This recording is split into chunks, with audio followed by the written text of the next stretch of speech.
So, welcome po sa aking channel. So, ngayon kasalukuyan, naglalakad-lakad muna tayo dito para magkaroon ng pag-workout. Yan, hindi magkaroon na sorry, para mag-workout. Lalakad-lakad tayo rito para mag-workout. Yan, kaysa naman lagi tayong nakakulong lang sa sa bahay o kwarto, nanonood ng TV, nakaupo. So mas minabuti na natin maglakad-lakad lang tayo dito sa lugar ng dito sa Abu Dhabi, sa Al Nahyan area. So tingnan natin kung ilang minuto ang kakayanin natin paglalakad o ilang oras. So sana medyo mas mahabang-habang paglalakad para mas magandang pag-workout natin. So inaano ko lang na ma-maintain ko sana to araw-araw. Magawa ko sana to siguro mga 5 days a week or 4 days a week. May mga 2 o 3 araw na pahinga. So pipilitin ko sa simula muna ito ngayon, maglakad-lakad muna hanggang sa makuha ko yung rhythm ko, medyo mapalakas-lakas ko yung aking baga, ang aking heart rhythm. And then unti-unti dadaanin natin sa takbo-takbo, konti-konti lang hanggang sa masanay tayo sa pagtatakbo ng mabilis. Dahil dati naman na akong sumasali sa marathon o tumatakbo-takbo, pero nahinto ako ng matagal na panahon, siguro may 3-4 na taon din. 4 na taon. So ngayon pa lang nagsisimula na tayo ulit na magpalakas ng ating baga, ng ating puso. So sa next time na magkakaroon ng marathon dito sa Abu Dhabi ay sasali tayo. Kahit mga 10k or 15k lang munang natin tatakbuhin. Ayoko naman tumakbo ng mga 3 kilometers or 5 kilometers kasi parang hindi ako satisfied sa ganong ganong distance lang. So parang okay na sa akin ng mga 10 to 15 kilometers. Since dati naman tumatakbo, nahintulan ko ng 4 na taon. So ito na yung pagkakataon ko na i-enhance ulit ang aking ang strength ng aking baga ng hangin para magkaroon ako ng matibay na na pangangatawan sa pagtakbo. Dahil bala ko sana ang in the later part na makasali sa full marathon. So fun run lang usually talagang nasasalinan ko, hindi talaga full marathon. Pinakamalayong distance ko na tatakbo ay 23 kilometers lang so far yung ko. Ang pinaka long distance na aking natakbo, 23 kilometers. So ngayon, starting from now, pa-practice lang tayo. Dahan-dahan hanggang sa makuha natin yung kayanin natin takbuhin ng 42 kilometers. Pero it will take time, hindi ganun kadali na makuha natin yung ganun 42 kilometers in just 3 months. Hindi ko kakayanin dahil sa ngayon ito si Alan medyo nagkakaedad na. Wait, edad na lang natin sa tawa. Yung edad lang yan, numero lang yan. Ang mahalaga ay mapalakas natin ang pangangatawan. Kaya practice lang, lakad-lakad. Pag lumakas-lakas ng pangangatawan, yan, dalihin natin sa takbo. Dahan-dahan. So sa ngayon nandito na ako sa Al Nahyan Park o area dito sa ano to. Ito yung area na ano pinagwo-workoutan mostly ng mga tao dito. Yan. Alam mo, may mga distance pa rito na nakalagay. Ayan, 20 meters. Hanggang 100 meters lang. Hanggang 100 meters nga lang. Pero nasa sayo na kung gaano mo layong kaya mong lakarin o takbuhin. Kasi magmula dito sa dito sa Al Nahyan area, pwede naman akong tumungo pa hanggang doon sa Dolphin Park. Medyo malayo-layo na rin 'yon. Dolphin Park, doon din yung mangroves area, which is maganda rin paglakad-lakadan doon o pag-joggingan, mag-ehersisyo doon.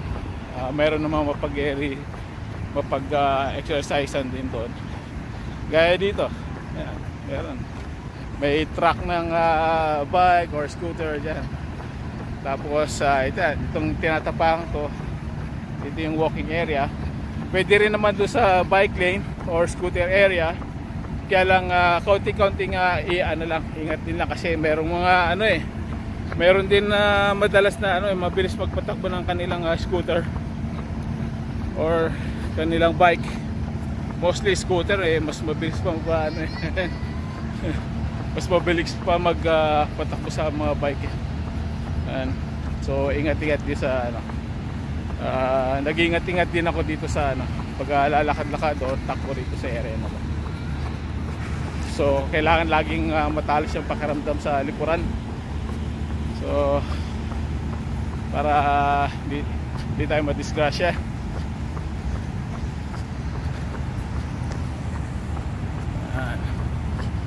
Yan dito.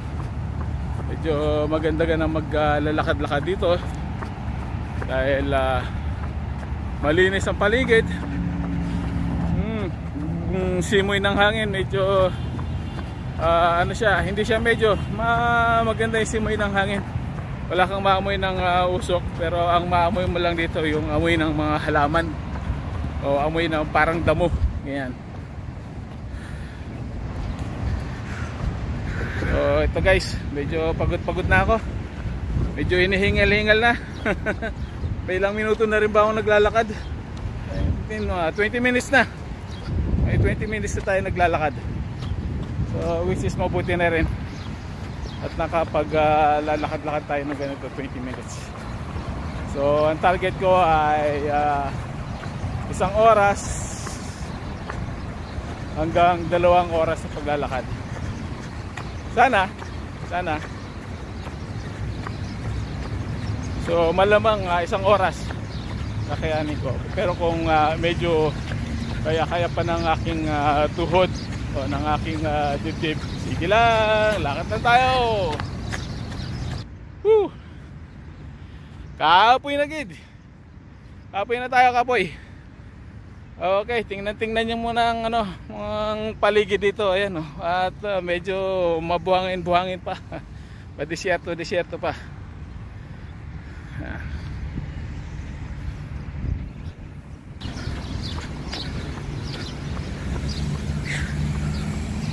Very good. Ito yung aking nalakad. Oops, nakikita nyo yung aking full moon.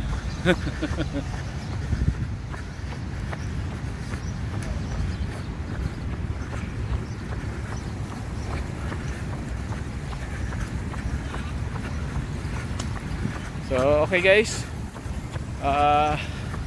medyo subukan naman natin na tatakbo-takbo kahit mga 1 minute na continuous.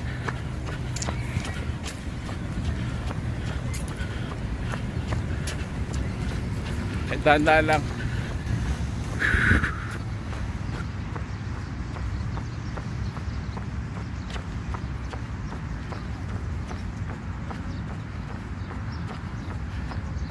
Tingnan natin yung oras. 1 minute lang hanggang sa hanggang sa lumakas tayo. Then padagdag lang tayo ng padagdag ng ano, ng oras, ng minuto. So ngayon 1 minute na straight lang.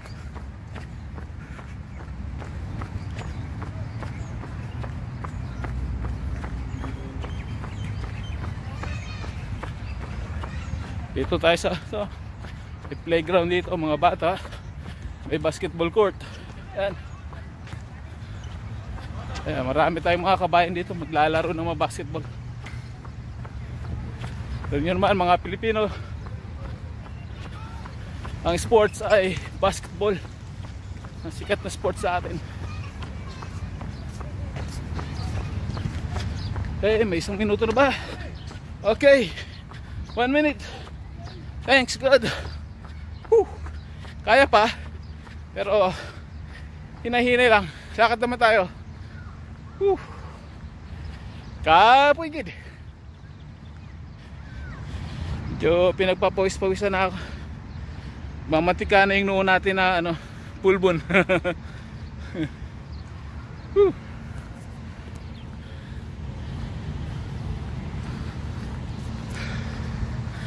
So guys,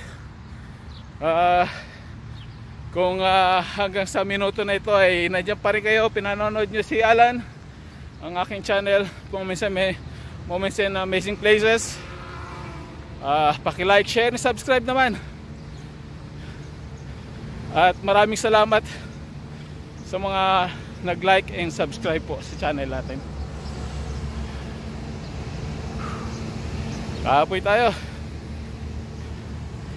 So inshallah guys, ay sa mga susunod na mga araw mas makagawa tayo ng mga magagandang videos.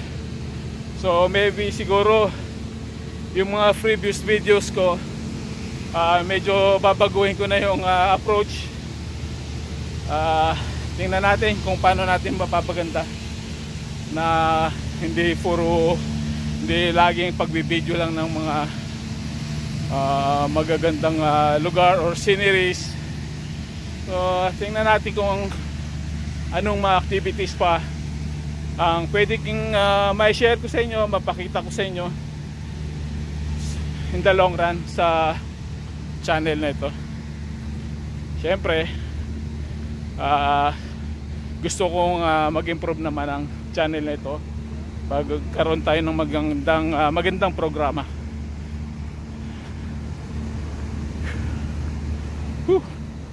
Hirap magsalita, mag-vlog habang nag-exercise.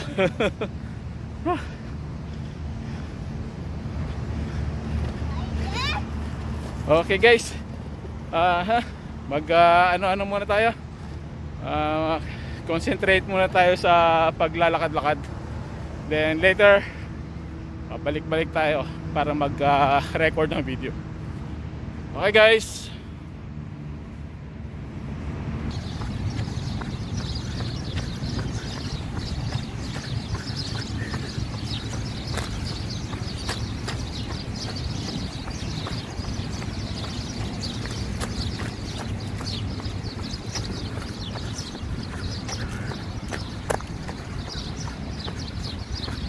Hello guys. Ulit si Alan. So andito na ako sa isa sa mga magagandang gusali dito sa Alnahayan. Ito yung parang mukha siyang pineapple building. Yan. Isa sa magandang mga gusali ito dito. So, ito yung iconic dito sa area na to sa Alnahayan. Yan. Ito ang kanyang paligid. Yan, maraming mga magagandang bulaklak. Mapuno, greenery yan. Tapos ito tingnan mo, para tayong nasa LA, Hollywood. Yan, may hindi ko alam kung anong tawag dito. Hindi naman to palm tree siya. Yan. Para tayong nasa Hollywood, ano, naglalakad. Mas lalo na doon. Ayan, oh. Isang maliit na hilera ng mga palm tree doon.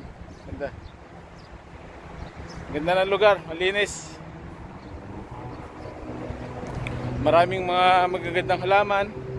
Tsaka dito sa area na ito mabango dahil sa halaman na kalachuchi. Nakikita nyo doon sa paligid doon sa daan. Ayan. Ayan, yan mga yan. Kalachuchi yan mga yan. Kaya kung dito, maglalakad ka rito, bango. Sarap sa sarap sa ilong at saka sa isipan kasi mabango yung paglalakad-lakaran mo rito. At saka malinis talaga. At meron ka rin tatambayan doon. Maupuan sa area na yon, may shades yan. Tingnan natin, lakaran natin. Punta tayo doon. Pakita ko sa inyo. Ayan, habang naglalakad tayo papunta doon sa shade na yon. Ayan yung ayan. May parang tinapesan pa yung building, parang binalatan. Ayan. Ang ganda. Malinis, may basurahan pa. Ayan. Para hindi ganong magkakalat, kaya lang meron talagang mga salaula na hindi naglalagay ng kanilang pinagsigarilyo sa basurahan pero mostly malinis naman na paligid. May mangilan-ngilan lang na ilan-ngilan lang upos ng sigarilyo. Yan. Tapos yan, may kalapate, mga ibon yan sa background ko. Ganda, malinis, nice na nila. Pero yung mga paligid dito, mga ganyan, may mga construction pa, may mga ginagawa pa. Sorry guys, excuse me. Construction na ginagawa dyan, yung walking area at saka bike and scooter na truck. Yan. So mostly ayun ang mga construction na nangyayari din dito para sa mga tao na mahilig mag-bike or scooter. Yan. At saka yung walking yung pinag-exercise ng mga tao. Pathway. Walking pathway. O kalachuchi, marami. Kaya dito sa paligid mabango, guys. Mabango. Malinis yung paligid. Ayan. Although kahit nandito tayo sa may tulay na to, mahaba na yan. Tulay yan. Mabango rito, malinis ang paligid. Fresh. Freshly smell. Wow, ganda na ang design dito, di ba? Modern shades. Para pagka tirik ang araw, medyo may ma-shadean pa yung mga tao siguro. Meron dito sa likod ko, yung pinunta natin. Meron pa rin dalawa doon. Doon, sa harap doon. Tapos dito sa harapan ko, may pa, dalawa. So bali sila, 5 shades. Yan, ito may mga halaman. Yan, mga halaman sa mga bakanting lot, talagang tinaniman nila. May mga plant box, may mga halaman niyan, may mga bulaklak. Kaya nakaka-enjoy lalakad-lakad dito at mag-ehersisyo. So enjoy habang nagpapalakas tayo ng katawan. Right.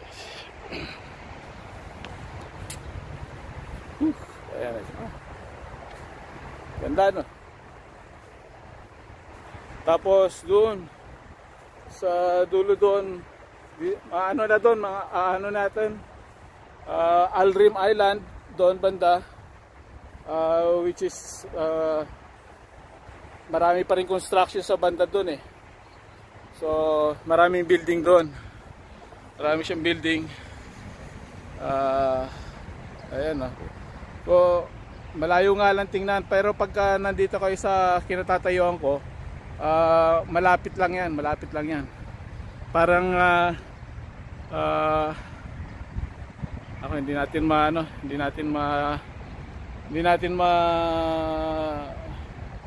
ma-zoom kasi naka yung camera. Pero malapit lang yan, malapit.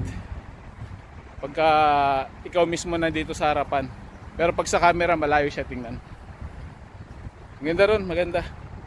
Sa susunod ipapasyal ko kayo doon guys, kasi napakaganda rin ang area na yon. Maraming magandang pasyalan din yata doon eh. Gusto ko makita doon yung mangroves pathway nila doon. Tingnan natin kung gaano kaganda ang paglilibot-libot doon.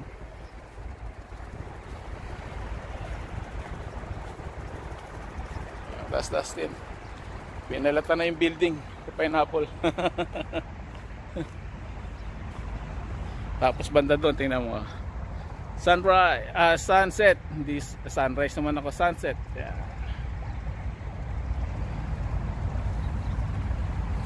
So ito, continue muna tayo sa paglalakad. At as of this moment, nakakailang minuto na tayo. Nakakaano na tayo, 40 minutes na paglalakad. So kaya pa. Baka matupad ko yung 2 oras sa paglalakad. Inshallah. So okay guys, lakad-lakad tayo ulit. Iwan ko muna kayo.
Bait ng pusa, oh.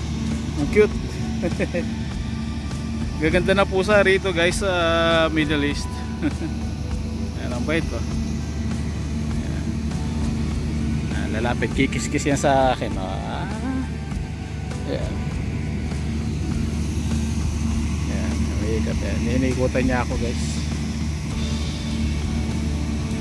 Ayan, ganda oh. Wait. Okay Ming, bye bye. Lalakad na ako. Bye bye. Bye bye. Bye bye.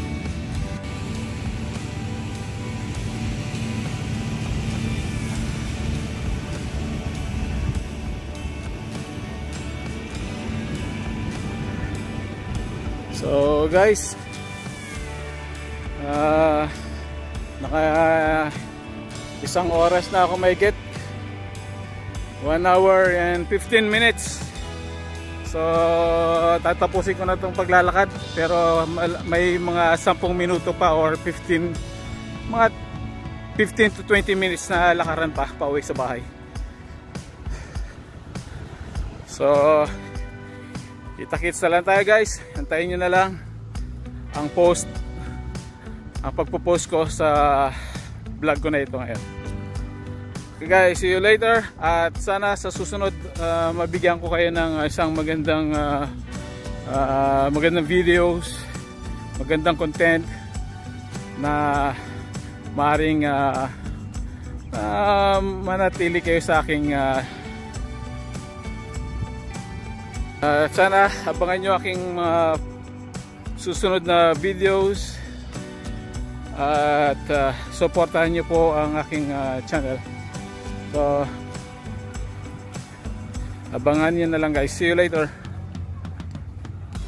and God bless to everyone, sa lahat ng mga Pilipino all over the world at sa mga ibang lahi na rin. Although hindi nila naiintindihan ang sinabi ko. Good day sa inyo. Good day to everyone, to all the nationalities. Thanks.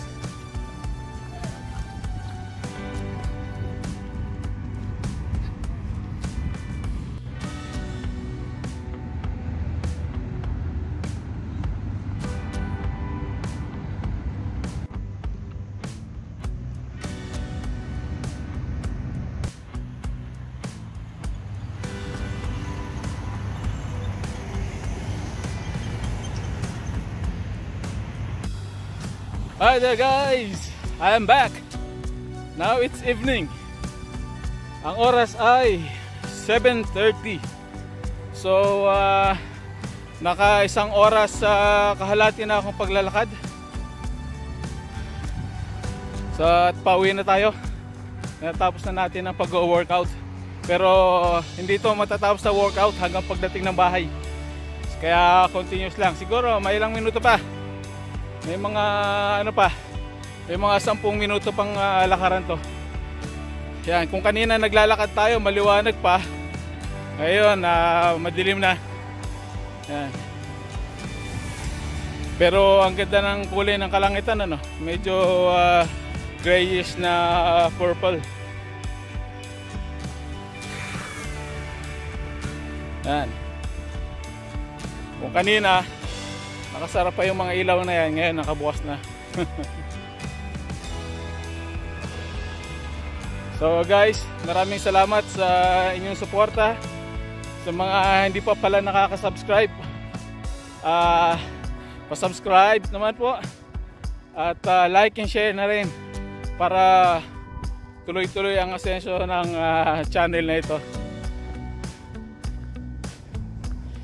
Maraming salamat po.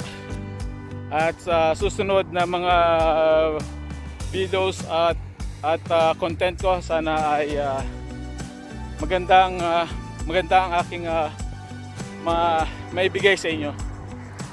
At sana at maka-interview tayo ng ibang mga tao, ibang lahi, mga kapwa natin Pilipino, para may buhay naman ang channel.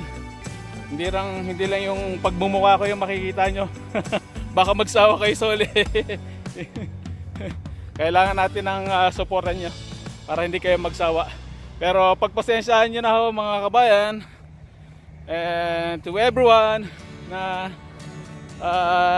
ako po ay hindi ganun kadaldal. Siguro ngayon lang dahil nagbablog tayo, pero ako yung taong tahimik, yung tinatawag ba nilang introvert. Yan. So ngayon sinisikap ko maging extrovert para at least na express ko yung sarili ko at na-explain ko kung ano yung nakikita ko, kung ano yung dapat i-share sa inyo, na hindi ako nag-atubiling magsalita kasi minsan naubusan ako ng mga words siguro na rin dahil hindi ako masyadong exposed sa pakikipag-usap sa mga ibang tao, dahil nga sabi ko nga sa inyo, ako ay isang introvert. Ngayon I'm trying myself to be expressive sa lahat.